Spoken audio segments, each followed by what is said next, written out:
oleme iga-aastasel rullijahiseltsi jahipäeval jahtmeestega ja meie korraldaja on siin samas.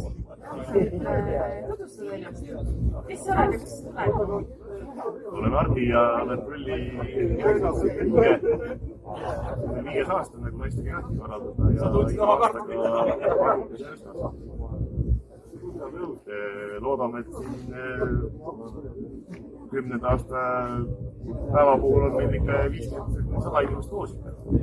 Täna hommikul sinu metsas käinud olnud edukas. Ikka. Räägi oma hommikusest saagist.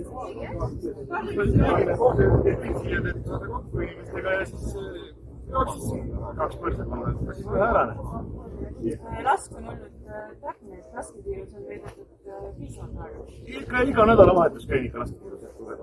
Väga hea, räägi, mis meil siin mehed siin selja taga teevad. Mehed teevad, et õhtul süüa saada peab kartuleid koorima omale siin, et õhtul sõidulava peale midagi panna oleks. Aga tänases päevas on edutud jahti. Veel rohkem nii head lasud ja saab. Tänan.